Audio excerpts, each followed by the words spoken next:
In this lesson, we discuss contractual capacity, and when does a party to a contract have the mental ability to understand the nature of their transaction? Okay, elements of a contract. Maybe you can say them by heart by now. Agreement, consideration, contractual capacity, legality, in writing sometimes. We're going to focus on that third one, contractual capacity, in this lesson.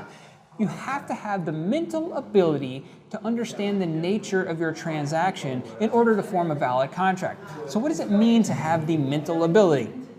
Well, we really focus primarily on three types of people that we say do not have contractual capacity. You can remember the three I's: the insane, the intoxicated, and infants. Now, we don't actually mean infants, we mean minors, but minors doesn't start with an I, so we're going to call them infants.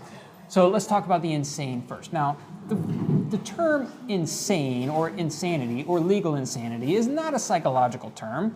My wife, the psychologist, makes it very clear that I must tell you this kind of stuff. Insanity is a strictly legal term, and it arises when someone does not have the ability to understand the nature of their actions or the nature of a transaction in which they're engaged.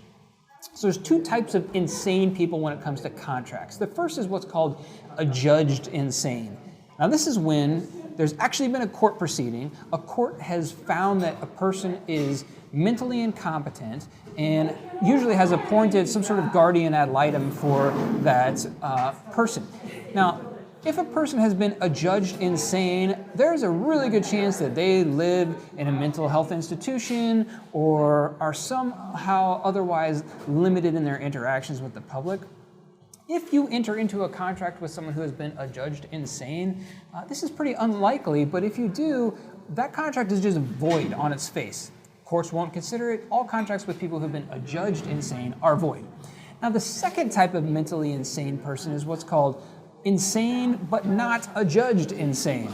Now, you've heard of temporary insanity. That's something that usually applies in a criminal law setting, but in a contractual setting, this can also happen. If temporarily you don't understand the nature of your transaction, you could be insane but not adjudged insane. A court never ruled that you are insane. Now, in this case, the contract made with someone who is insane but not adjudged insane is voidable by the insane person. So if you're the other party to that contract, you still have to abide by it, but the insane person has the option whether to enforce it or to void it.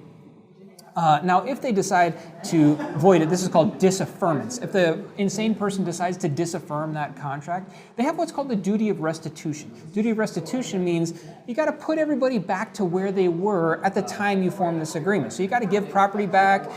If it was damaged, you have to repair it or give it back in its damaged form, but then you don't get all of your money back. Something like that. Duty of restitution, you got to put everybody back where they were at the start of this whole thing.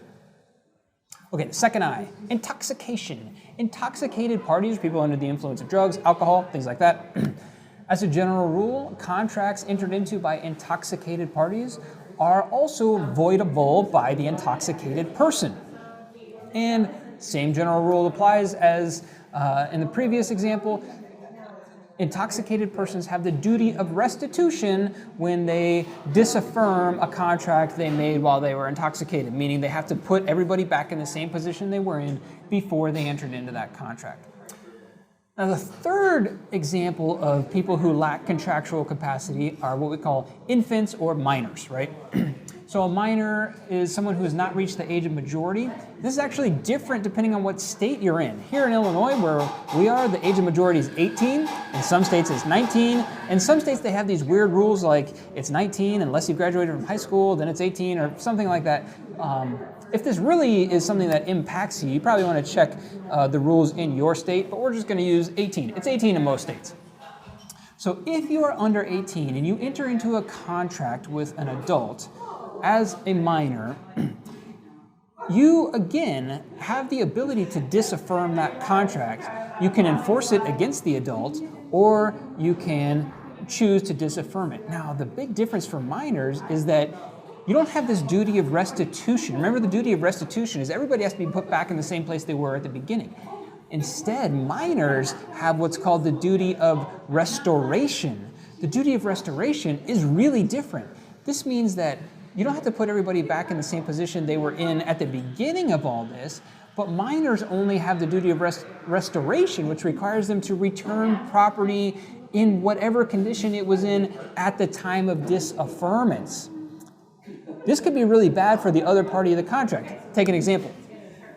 17-year-old goes into a car dealership, buys a car, gives the car dealer $30,000, drives off with a brand new car. Through no fault of the minors, the car is immediately hit by a bus and totaled. Minor says, I'm going to disaffirm this contract.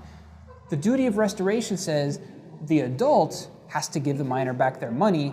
The minor has to give back the property in the condition it was at the time of disaffirmance, which means a junked up, totaled car.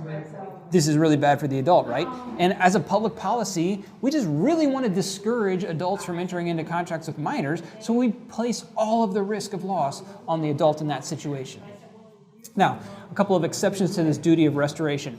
If the minor was acting recklessly or intentionally damaged the property, or if the minor misrepresented his or her age, then we switch from the duty of restoration back to the duty of restitution. So if the minor was actually driving recklessly and caused damage to the car, in that case, they can't get all their money back in exchange for the totaled car. In that case, everybody would have to be put back into the position they were in at the beginning of this whole situation.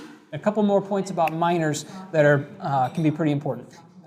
If a minor enters into a contract for what we call the, quote, necessaries of life, food, shelter, clothing, that kind of stuff, those are enforceable against minors because everybody has to have those regardless of your age. So minors are liable for contracts for the necessaries of life. So if a 17-year-old signs a lease for an apartment, that's enforceable.